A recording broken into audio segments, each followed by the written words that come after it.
Hello friends, CTET की तैयारी कैसी चल रही है आपकी। 20 अगस्त को आपका सीटेट है। आई होप काफ़ी अच्छी तैयारी चल रही होगी। और एक चीज़ मैं बताना चाहूँगा आपको, जो इंग्लिश कॉम्प्रिहेंशन में पैसेज होता है ना, काफ़ी सरल होता है। 15 नंबर के आते हैं और इसको आप बहुत आसानी से कर सकते हो। ठीक है, 15 नंबर आपके इंग्लिश पेडागोजी आते हैं।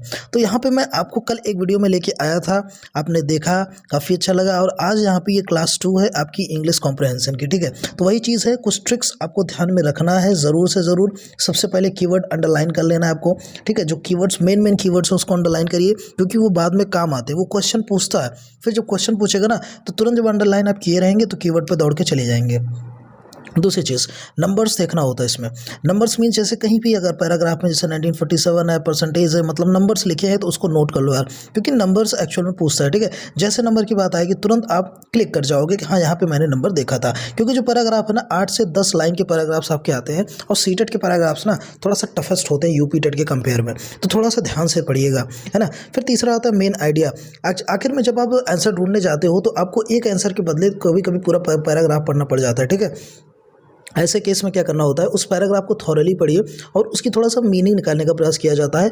एक्चुअल में देखिए, आपको मीनिंग नहीं पता है मान के चलते हैं, आपको ग्रामर नहीं पता मान के चलते हैं, लेकिन फिर भी तो यार कुछ ना कुछ तो आप दिमाग लगाओगे। हाँ, ये प्यार मोहब्बत की बात हो रही है, किसी लड़के बच्चे की बात हो रही है, किसी हिस्ट्री की बात हो रही है, किसी लड़ाई की बात हो रही है, मतलब थोड़ा सा दिमाग लगाओगे ना, तो ये टोन हमेशा पकड़ना, क्योंकि एक ना एक सवाल टोन के ऊपर ज़रूर रहता है। ठीक है, फिर इमोशंस क्या चल रहे हैं, पॉजिटिव चल रहा है, नेगेटिव चल रहा है, ये भी ध्यान रखना। डायरेक्ट और इनडायरेक्ट मीनिंग, ज़्यादातर क्वेश्चन सीटेट में ना इनडायरेक्ट मीनिंग से आते हैं। मतलब डायरेक्ट आपसे नहीं पूछेगा, इनडायरेक्टली पूछ लेगा कि भैया एक्चुअल में इनका काम क्या था, कैसे करते थे, मतलब जो कुछ भी है डायरेक्ट नहीं होगा। सिर्फ और सिर्फ उसकी मीनिंग एक तरीके से साइनोनिम, पर्यायवाची तरीके इस्तेमाल कर देते हैं यहाँ पे, है ना। फिर there is no need of grammar, सही बात है, एकदम ग्रामर की कोई ज़रूरत नहीं है। अगर आपको ग्रामर नहीं आती फिर भी आप पैसेज या कॉम्प्रिहेंशन कर सकते हो। ठीक, first read question then passage. और सबसे बड़ी चीज़, सबसे पहले क्वेश्चन पढ़िए फिर पैसेज पढ़िए। चलिए चलते हैं हम लोग पैसेज पे। ये रहा पैसेज। स्क्रीन को थोड़ा सा रोटेट कर लीजिएगा, थोड़ा सा क्वालिटी बढ़ा लीजिएगा, तब आपको अच्छे से देखने को मिलेगा। ठीक है, चलिए प्रश्न नंबर यहाँ पे फर्स्ट पे हम लोग देख लेते हैं। करुणा वर्मा इज बेविल्डर्ड एट। ठीक है, करुणा वर्मा की बात हो रही है, जहाँ पे बेविल्डर्ड एक शब्द देखने को मिला हमें, तो इसको हम लोग देखते हैं। देखिए, सबसे पहले स्टार्ट करेंगे तो Karuna Verma is bewildered, I don't know how she did it, she says about her mother. तो करुणा वर्मा ये चीज़ मतलब कह रही है कि आई डोंट नो, मतलब कैसे जो है, हाउ डी सी डिड इट, सी किसको, मदर की बात कर रही है यहाँ पे, मदर की बात कर ले, कैसे उसकी माँ जो है ये सारी चीज़ें कर लेती थी, और जिसका नाम था रेणु चोपड़ा। ठीक है, Karuna childhood memories are of her father living late for office. Karuna की जो भी चाइल्डहुड मेमोरीज है, कहने का मतलब बचपन की यादें हैं, वो लेट ऑफिस, फादर के लेट ऑफिस से यादें हैं। और by then her mother would be back from work of her parents working in sync to make sure the kids were well taken care of. कहने का मतलब ये है कि इनके फादर आते थे, लेट आते थे, और इनकी माँ फिर आती थी, मतलब कहने का ये ना, दोनों लोग जॉब करते थे और शिफ्ट वाइज जॉब करते थे। तो इस पे इसकी चाइल्डहुड मेमोरीज इसी चीज़ पे बेस्ड है, ये चीज़ कह रही है करुणा वर्मा। ठीक है, अब यहाँ पे बात करते हैं कि जो ऑप्शंस हैं क्या ऐसे कुछ मिल रहे हैं। The responsibility of bringing up a daughter in big city, ऐसा कुछ देखने को नहीं मिला हमें।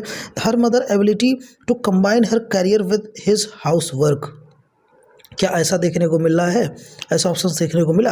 तो हाँ, ऐसा यहाँ पे कहा जा रहा है कि एक तरीके देखा जाए तो जो मदर इनकी जो है यहाँ पे काम तो कर ही रही है, फिर जो है यहाँ पे ये देखिए offer mother and handling kitchen and classroom with ease, मतलब किचन क्लासरूम मतलब सब कुछ एक तरीके से मैनेज कर रही है। तो यहाँ पे एक ऑप्शन देखने को मिल गया, mobility ability to combine her career with household work, मतलब काम भी कर रही है और घर का भी काम कर रही है, ये तो सही में है।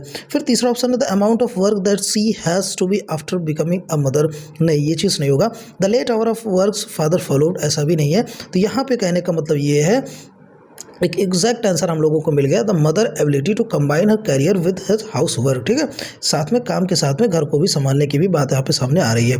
अब देखिए 128 पे कहता है parents working in sink means. अब देखिए पेरेंट्स वर्किंग, पेरेंट मीन्स जो यहाँ पे करुणा के माता पिता हैं वो यहाँ पे काम कर रहे हैं। कैसे, उसके जो पिता हैं वो ऑफिस जाते हैं, जब ऑफिस से आते हैं तो वो काम करते हैं, तब तक मदर ऑफिस जाती है, और जब मदर ऑफिस से आती है तो पिता ऑफिस जाते हैं। मतलब कहने का एक दूसरे जो है यहाँ पे काम कर रहे हैं। तो यहाँ पे ऑप्शंस हैं father earning and mother taking care of children, तो ऐसा नहीं है, दोनों लोग काम कर रहे थे, तो ऑप्शन नंबर पहला गलत हो गया। ठीक है, दूसरा है parents having staggered office hours and sharing house hold work, बात सही है। जब एक लोग जाते थे तो दूसरे लोग जो है यहाँ पे ऑफिस में जाते थे, एक लोग आते थे, दूसरे लोग जाते थे, एक लोग घर का काम करते थे, दूसरे लोग जो है ऑफिस का काम करते थे, ऐसा हमने पहले पैराग्राफ में ही पढ़ा था। तो यहाँ पे ऑप्शन नंबर 2 फिर से यहाँ पे जो है करेक्ट हो जाएगा। ठीक है, चलिए 129 पे चलते हैं। 129 कहता है कि Karuna too wanted to do balancing act. In this sentence the term balancing act है क्या? अब देखिए बैलेंसिंग एक्ट हम लोगों को ढूंढना एक्चुअल में बैलेंसिंग एक्ट पैराग्राफ में है क्या, ठीक है। तो पहला पैराग्राफ जहाँ पे हम लोगों ने पढ़ा था बैलेंसिंग एक्ट यहाँ पे देखने को नहीं मिला था, तो सेकंड में हम लोग चलते हैं और बैलेंसिंग एक्ट यहाँ पे ढूंढने का प्रयास करते हैं, है ना। तो बैलेंसिंग एक्ट यहाँ पे कहाँ पे है? When her daughter was born Karuna too wanted to do balancing act, ये देखो मिल गया सेकंड पैराग्राफ में स्टार्टिंग मिल गया कि when her own daughter was, जब उसकी खुद की बेटी पैदा हुई, Karuna too wanted to do balancing act, Karuna खुद जो है बैलेंस करके कामों को करना चाहती थी। तो वहीं पे यहाँ पे पूछ रहा है कि भैया बैलेंसिंग एक्ट यहाँ पे सेंटेंस में मतलब क्या बन रहा है। चलिए ऑप्शंस पढ़ते हैं। Managing the time efficiency so that parents can spend quality time with their children, ठीक है।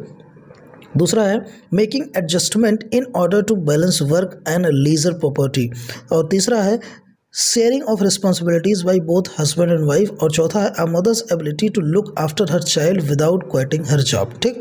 देखिए यहाँ पे पूछ रहा है करुणा के अनुसार, मतलब जिनकी माँ जो है उनके अनुसार पूछा जा रहा है कि बैलेंसिंग एक्ट वो क्या करना चाहती है।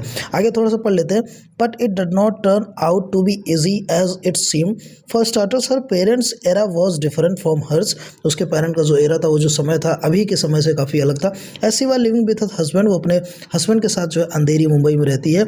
अवे फ्रॉम देयर फैमिलीज, अपने फैमिली से दूर। Resuming work would have meant living her daughter with a made, जहाँ पे अपने डॉटर को मेड्स के साथ जो है छोड़ के जाती है। वाइल शी वॉज अवे, जब वो बाहर होती है। Her daughter's formative years would be spend with outsider a thought, ये ऐसा सोचती है कि जो है जो उसकी डॉटर है, बेटी, उसे किसी बाहर के साथ रह रही है। A thought that did not appeal to Karuna, जो कि इसको अच्छा नहीं लगता है, और उसके लिए जो है उसने जॉब यहाँ पे छोड़ दिया, ठीक है। तो यहाँ पे मेरे को कुछ आंसर मिला नहीं डायरेक्ट, तो इनडायरेक्टली अब यहाँ पे आंसर निकालने का हम लोग प्रयास करते हैं। यहाँ पे बैलेंसिंग एक्ट का मतलब हम लोग को निकालना है, ठीक है। ऑप्शन हमने पढ़ा था managing the time efficiency so that parents can spend quality time with the children, ठीक है। तो मदर के अनुसार अगर ऐसा देखा जाए तो ये चीज़ यहाँ पे गलत हो जाएगी। Making adjustment in order to balance work and leisure property, तो क्या यहाँ पे बैलेंसिंग एक्ट का मतलब ये निकाल सकते हैं कि एडजस्टमेंट बना रहे हैं वर्क काम करने का और लीजर प्रॉपर्टी का? तो ऐसा भी नहीं है, क्योंकि सबका शिफ्ट वाइज काम चल ही रहा है। Sharing of responsibilities by both husband and wife, ये तो भैया पहले से ही शेयर हो रही है। A mother's ability to look her child without quitting, जब ये बात बिल्कुल सही है, क्योंकि करुणा जो है काम करना चाहती है, बाहर काम करना चाहती है और घर पे भी अपने बच्चे को समय देना चाहती है। तो ये हो गया पूरा बैलेंसिंग एक्ट, वो बैलेंस करना चाहती थी, ठीक है। फिर यहाँ पे आता है प्रश्न नंबर 130। 130 में क्या है कि as she was living with her husband in Andheri, Andheri में रहती, जैसा कि अभी देखिए सेकंड पैराग्राफ पे हम लोगों ने पढ़ा, आपको अंडरलाइन यहाँ पे कर लेना है, जैसे कि अंधेरी मुंबई पढ़ा था हम लोगों ने, है ना। अपने फैमिली से दूर, करुणा अपने फैमिली से दूर थी, ना कि अपने हस्बैंड के, ऐसा यहाँ पे पढ़ा गया था, ठीक है। ऐसे वो living with her husband in Andheri Mumbai away from their families. In this sentence their families refers to, इनकी फैमिलीज किस चीज़ से रेफर की जा रही है? तो यहाँ पे फैमिलीज ऑफ फ्रेंड्स ऑन अंधेरी, ऐसा भी नहीं है, फ्रेंड्स की बात ही नहीं हुई। करुणास पेरेंट्स इन लॉस, हाँ सही बात है, करुणा अपने पेरेंट्स और लॉस की बात यहाँ पे कर रही है, ना कि मदर एंड फादर फैमिलीज, ना ही हस्बैंड की फैमिलीज की, अपने फैमिलीज की बात कर रही है। तो ऑप्शन नंबर 2 यहाँ पे करेक्ट हो जाएगा, ठीक है। चलिए फिर यहाँ पे चलते हैं प्रश्न नंबर 131 पे।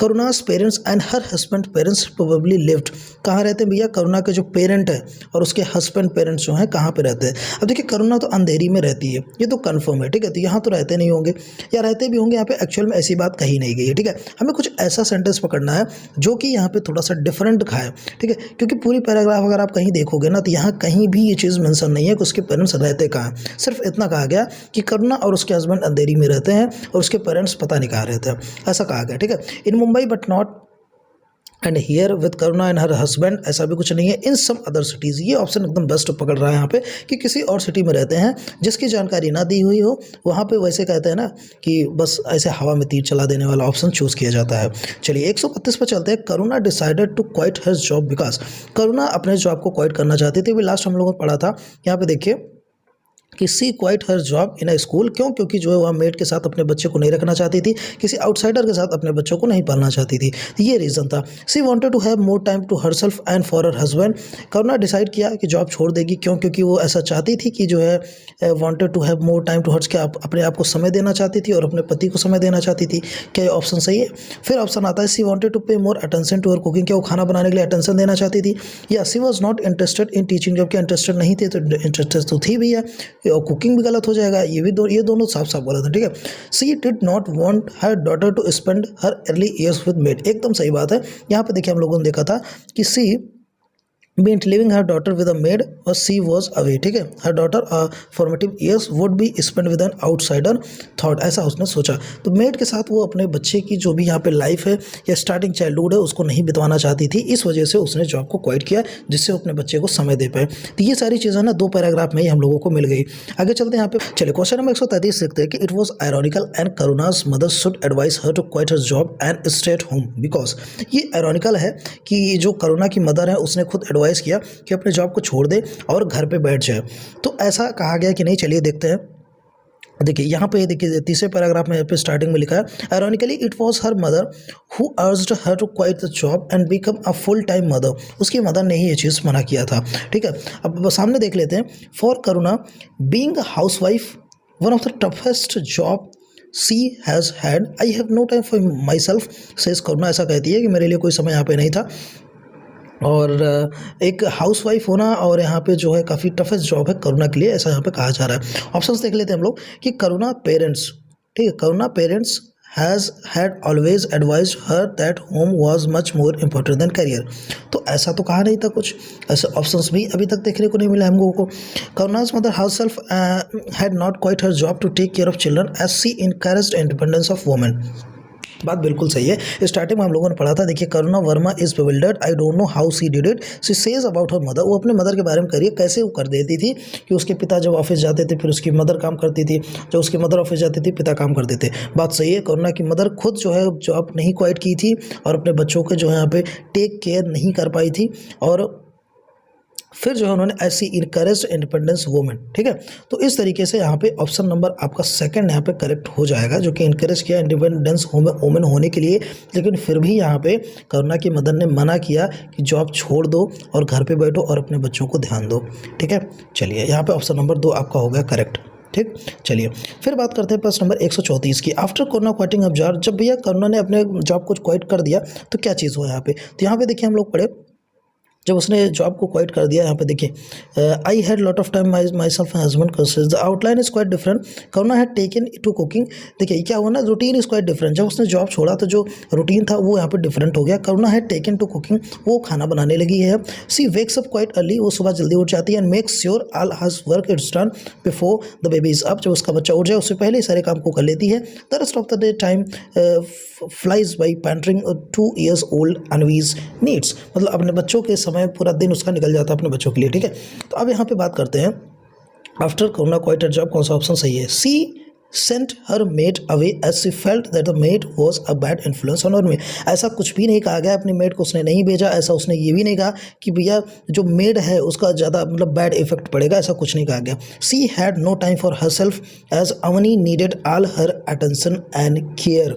क्या ऐसी बात हुई है, बात सही है। She had no time for herself, ऐसा सेंटेंस में यहाँ पे बात ऊपर हुई थी कि उसके लिए खुद के लिए टाइम नहीं था। यहाँ पे देखिए I have no time for myself, ऐसा करुणा कह रही थी। As Anvi needed all her attention and care, यहाँ पे देखिए लास्ट में लिखा है कि पूरा दिन जो है बच्चे के पीछे निकल जाता है। तो ऑप्शन नंबर 2 यहाँ पे सही हो जाएगा, ठीक है। ऑप्शन नंबर 2 यहाँ पे करेक्ट हो जाएगा, ठीक है। चलिए अब यहाँ पे बात कर लेते हैं पैराग्राफ नंबर 2 की, नहीं सॉरी 135 पे चलते हैं। I have no time for myself says करना, this sentence can be written in a reported speech as. अगर ऐसा एक सेंटेंस है कि I have no time for myself, मतलब खुद के लिए मेरे पास समय नहीं है, तो क्या ये रिपोर्टेड स्पीच में कैसे लिखा जा सकता है, ये चीज़ यहाँ पे बताया जा रहा है। तो Karuna said that she had no time for herself, ठीक है। सी हैड हो जाएगा, जब पास्ट के बाद यहाँ पे होती है किसी चीज़ को रिपोर्ट करना होता है तो हैड लग जाता है ना, तो ये बिल्कुल सही है, ऑप्शन नंबर 1 हैड हो जाएगा, ठीक है। चलिए पढ़ने में जो सही लगे ना वो भी आप लोग कर सकते हैं। अब देखिए यहाँ पे सीटेड 20 अगस्त से ऐसे प्रश्न ही आते हैं, इसकी जो आपको 15x15 की जो ट्रिक है, यहाँ पे पैराग्राफ नंबर हम लोग 3 करने वाले, ठीक है। कीवर्ड्स वही रहेगा, जो अंडरलाइन है, नंबर्स आपको देखने हैं, मेन आइडिया कहानी का पकड़ना है, इमोशन टोन पकड़ना है ना। डायरेक्ट इनडायरेक्ट वाले देखिए एक प्रश्न भी पीछे आया हुआ था, there is no need of grammar, कोई ग्रामर की यहाँ पे बात है ही नहीं। First read question then passage, ठीक है। चलिए पैसेज पे चलते हैं। अपॉइंटेड टीचर, ठीक है, अपॉइंटेड टीचर काफ़ी अच्छा पैराग्राफ है, इसको ध्यान से पढ़िएगा। सबसे पहला प्रश्न है the teacher is a sociable one which means he is. अब हमें ढूंढना भैया सोसाइबल वन, क्या सोसाइबल शब्द यहाँ पे है, चलिए देख लेते हैं। तो new appointed teacher with good academic records, come with English language, he sincere मिल गया, नॉलेज मिल गया, अप्रोच मिल गया, लैंग्वेज, कम्युनिकेटिव और प्रोफेशनल स्किल्स, हैंडबुक, और साथ ही साथ linguistics, classroom, instruction, teaching, learners, interaction, और फिर सिंसियरली इम्प्रूव्स, ये रहा सोसाइबल मिल गया ना। अब इसको पढ़ते हैं। As a man he is a sociable one and within a few days he becomes popular among his students. Sociable one यहाँ पे शब्द ये निकल के मतलब आ रहा है कि भैया वो सोसाइबल था, लोगों से मिलता जुलता था, सोशली यही होते हैं। विद अ फ्यू डेज, कुछ ही दिनों में भैया सबका चहेता बन गया। तो यहाँ पे एक तरीके से फ्रेंडली कह सकते हैं कि सोसाइबल वन मीन्स की फ्रेंडली हम लोग कह सकते हैं। ठीक है, चलिए अब बात करते हैं प्रश्न नंबर 2 की। प्रश्न नंबर 2 यहाँ पे क्या, as a result of his teaching students, as a result of his teaching the students, उसके पढ़ाने के बाद रिजल्ट्स में क्या मतलब देखने को मिला। Students were unable to understand everything, क्या बच्चे सब कुछ समझ नहीं पाए, या could understand only little of what he taught, क्या है वो जो पढ़ाता था उसको कुछ थोड़ा सा ही सिर्फ समझ पाते थे। तो ये चीज़ यहाँ पे देखना है। फिर तीसरा, found everything very interesting and pleasing, क्या सब कुछ काफ़ी अच्छा था, या गेट बोर्ड एंड स्ट्रेस, क्या बच्चे बोर हो जाते थे, स्ट्रेस हो जाते, तो ऐसा हमें कुछ यहाँ पे ढूंढना है। ठीक है, चलिए अब देखिए यहाँ पे थोड़ा सा देखने को मिला है ना, but unfortunately after a few days he comes to know from one of his students, अपने एक बच्चे से कहीं पे सुना, आउटसाइड द क्लासरूम के बाहर बच्चे बात कर रहे थे। They could not understand very little of what he taught, they could understand very little of what he what, मतलब जो पढ़ाते थे उसका थोड़ा सा ही समझ में आता था। तो ऐसा ना हमें ऑप्शन नंबर 2 देखने को मिल रहा है, could understand only little of what he taught. ठीक है, तो ऑप्शन नंबर 2 यहाँ पे साफ साफ देखने, मतलब डायरेक्ट आंसर हमें यहाँ पे मिल गया, इनडायरेक्ट हमें जाना ही नहीं पड़ा। ठीक है, तो कभी कभी डायरेक्ट भी मिल जाते हैं। चलिए पैसेज 3 पे बात करते हैं। तो यहाँ पे अगर हम बात करें तो क्वेश्चन जो है मॉडेस्टली मीन्स, मॉडेस्टली का मतलब क्या है, तो मॉडेस्टली शब्द एक्चुअल में हमें यहाँ पे ढूंढना पड़ेगा। तो क्या मॉडेस्टली शब्द कहाँ पे, ठीक है, अनफॉर्चुनेटली था, फिर यहाँ पे students classroom, understand, taught, politely, confess, और ये रहा मॉडेस्टली। ठीक है, the students replies modestly but hesitantly. ठीक है, अब देखिए हेजिटेटिंगली की अगर हम बात करें यहाँ पे, तो हेजिटेशन से मतलब बच्चे पास किए, और मॉडेस्टली मीन्स थोड़ा सा एक डर के सहमे हुए से बच्चे ने बात किया। तो यहाँ पे ना तो रूड ना बेबासफुल, पोलाइट एंड जिनाइन तरीके से बच्चे ने बात किया। ये हमें सेंटेंस से ही मीनिंग पता चल गया भैया कि जब बच्चे ने रिप्लाई किया हेजिटेशन से मतलब डरते हुए जब बात किया, तो यहाँ कहीं ना कहीं पोलाइट और आराम से बात किया होगा। ठीक है, ऐसा हम लोग मान सकते हैं। ठीक है, कोई ज़रूरी नहीं आपको ग्रामर आता है, कोई यहाँ पे आपको महारत नहीं हासिल करना है, सिर्फ और सिर्फ पैराग्राफ से समझ के आंसर लगाना है। चलिए प्रश्न नंबर 4 है, if Hindi is our mother tongue then English is our. बताइए आप लोग, अगर हिंदी मदर टंग है तो इंग्लिश क्या है? इंग्लिश तो सेकंड लैंग्वेज ही कही जाएगी। तो ऑप्शन नंबर यहाँ पे 3 जो है करेक्ट हो जाएगा, इंग्लिश भैया सेकंड लैंग्वेज है। चलिए यहाँ पे अगर हम बात कर लेते हैं, his teaching skills are aided by, जो इसकी टीचिंग स्किल्स थी वो एडेड बाई किससे थी, या टीचर्स मैनुअल से, या वेबसाइट से, या एडवाइस फ्रॉम लिंग्विस्टिक्स से, किस चीज़ से यहाँ पे थी। ठीक है, तो अब देखिए टीचिंग स्किल्स की हम लोग बात करें तो यहाँ पे देखिए लिखा professional skills acquired from the handbook और टीचर्स मैनुअल, हैंडबुक से और टीचर मैनुअल से, एंड एडवाइस फ्रॉम लिंग्विस्टिक्स। देखिए लिंग्विस्टिक्स मिल गया, टीचर मैनुअल मिल गया, लेकिन वेबसाइट नहीं मिली। तो ऑप्शन नंबर 1 एंड 2 मतलब डायरेक्ट आंसर यहाँ पे देखने को हमको मिल गया। चलते हैं यहाँ पे प्रश्न नंबर 6 पे, what is his method of teaching, जो पढ़ाने का उसका तरीका तो क्या था, फंक्शनल कम्युनिकेटिव था या डायरेक्ट मेथड था, ये चीज़ देखना है। तो यहाँ पे चलते हैं और हम लोग देखते हैं यहाँ पे देखिए language whether tough functional communicative method था या डायरेक्ट मेथड था, मतलब दोनों यहाँ पे कह सकते हैं। तो फंक्शनल कम्युनिकेटिव या डायरेक्ट मेथड कह सकते हैं, मतलब ऑप्शन नंबर 3 यहाँ पे करेक्ट हो गया। मतलब यहाँ पे देखिए डायरेक्ट आंसर्स यहाँ पे मिल जा रहे हैं, कोई भी यहाँ पे कठिन प्रश्न नहीं है। फिर बात करते हैं प्रश्न नंबर 7 की, which class he has been appointed to teach. तो देखिए स्टार्टिंग में हमने देखा था क्लास 8, ठीक है, क्लास 8, तो यहाँ पे शांति से भैया ऑप्शन नंबर 1 लगा दीजिए, क्लास 8 वालों को पढ़ाता था, उसके लिए अपॉइंट किया गया था। बात आती है प्रश्न नंबर 8 की और प्रश्न नंबर 9 की। देखिए the children could not say anything because, बच्चे कुछ नहीं कह पाए क्योंकि बच्चे तो एक तरीके से यहाँ पे देखिए ना कि यहाँ देखिए why did you not confess your problems in the classroom, the students replies modestly but hesitantly, we could not say anything as you were not speaking our mother tongue as we can not speak English.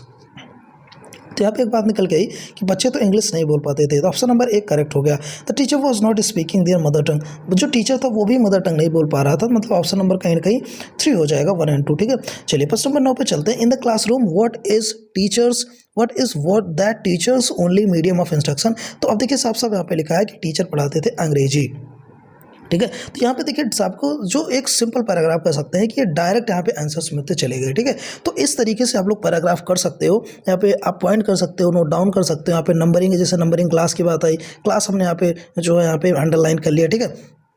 कुछ toughest word है उसको underline कर लिया। कभी कभी indirect वजह से पूछ लेता है, कभी कभी डायरेक्ट मेथड से पूछ लेता है, कभी कभी थोड़ा अलग से पूछ ले। जैसे यहाँ पे पूछा ना कि इंग्लिश कौन सी यहाँ पे लैंग्वेज है, तो हम लोग को यहाँ पे थोड़ी चीज़ें पता होनी चाहिए कि इंग्लिश जो है यहाँ पे सेकंड लैंग्वेज होती है, ठीक है।